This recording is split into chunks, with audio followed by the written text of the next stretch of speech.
So the Chicago Bears have some injury news, and I'm telling you, there is a silver lining. And what I'm talking about is another wide receiver injury to monitor, and this is leading into the matchup with the Carolina Panthers. And the guy that I'm talking about is wide receiver DeAndre Carter.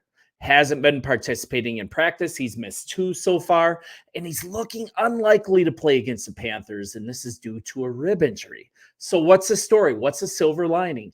Bear with me, don't click away because I'm talking about the likelihood that the Bears are going to give Velus Jones one final chance to prove himself useful.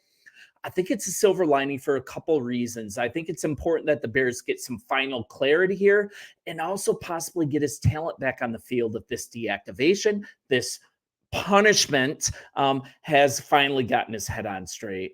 And there's another reason too. There's nothing wrong with wanting him to still succeed, but better yet. So many times, us as people and NFL teams, recency bias. Get some good tape on him as far as recent tape. Maybe get some higher compensation for him at the trade deadline. And part of me is excited to see if he's active for a few games, if that's the fire that was needed for him to perform. But the other part of me is already irritated at the upcoming turnovers on special teams. He's just had so many chances. More on him in a minute, but let's talk a little bit about DeAndre Carter and what he's been to the team so far. 31 years old, 7 catches for 60 yards, and this is through the first 4 games.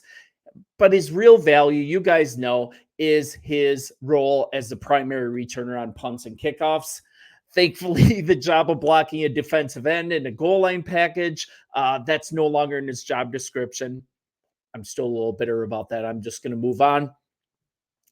But the clarity, it's not clarity on how Carter sustained this injury or when, but the Bears will need to figure out backup plans at multiple positions. If they can't clear him to play against the Panthers, it has kind of a tiny domino effect.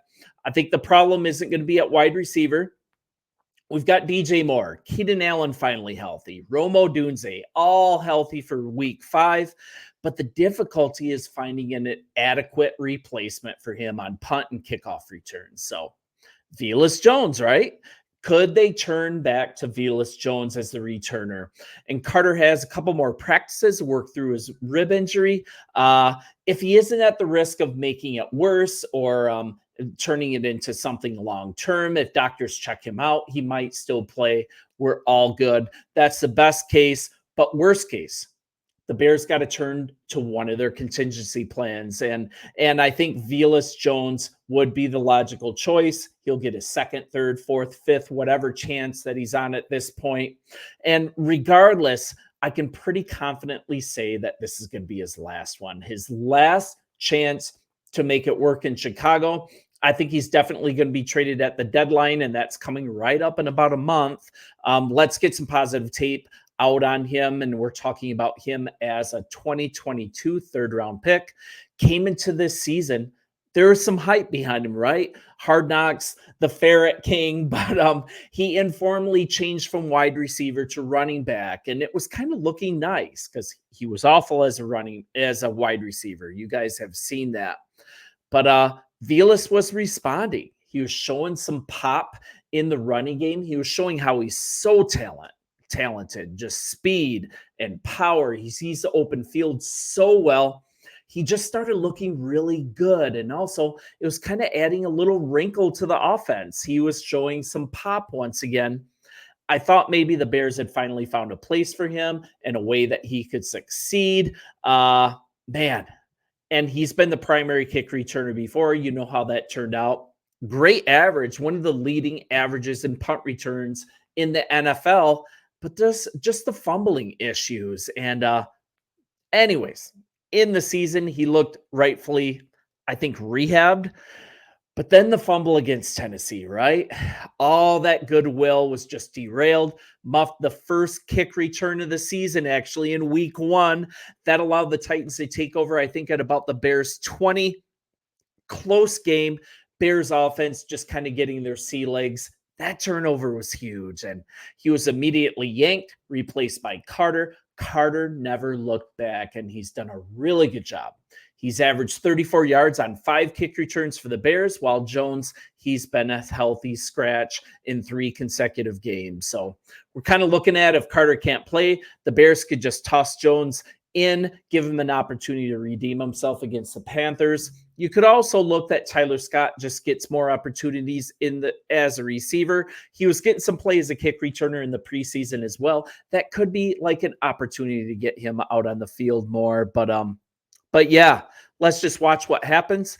I will say that this is going to say a lot about his future in Chicago.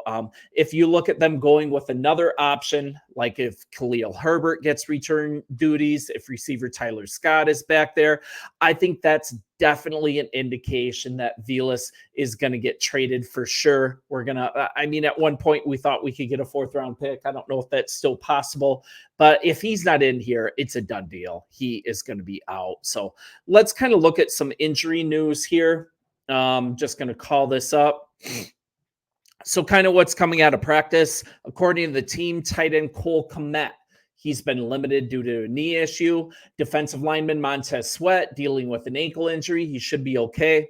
Kind of looking at Kmet, though, he's had 3 catches for 34 yards just on Sunday, registered 18 receptions for 162 yards and a touchdown in 4 games so far this season. And he's just starting to break out even more. He's looking really good.